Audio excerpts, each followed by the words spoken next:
This is the VOA Special English Technology Report. Last week, the Wall Street Journal had a report about the online travel company Orbitz. The newspaper said Orbitz shows Mac users higher-priced travel choices at the top of search results than users of Windows.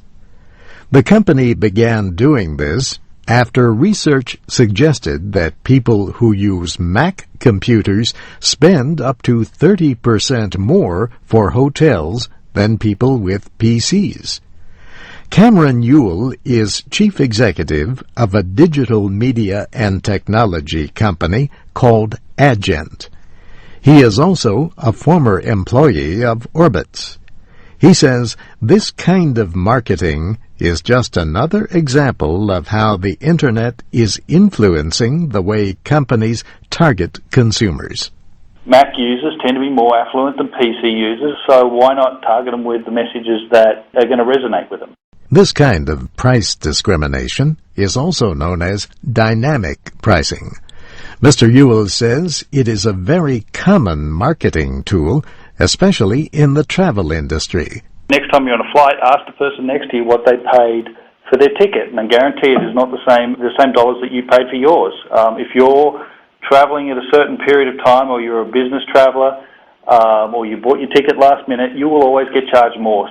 Companies have always gathered information about their customers, but now they have a lot more ways to do it. Eric Martin is a partner at Boost Partners, a management consulting company. He says the Internet has increased the amount of data that companies can collect. Technology is creating an environment where your searches, your online behavior, leads the seller to know much more about you than would, for instance, a retailer when you walk into their store. A salesperson in a store can only assume certain things about you based on your appearance. Online sellers, however, have far more information to work with.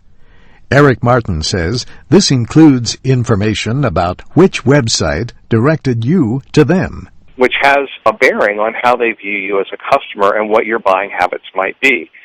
The people that you deal with online can't see you at all physically, but they know that, for instance, when you came to Orbitz, you may have been directed there by Kayak, which is itself a comparison site, which then may lead Orbitz to believe that you're searching for deals. Information about the referring site is only one of the things that a site like Orbitz will consider.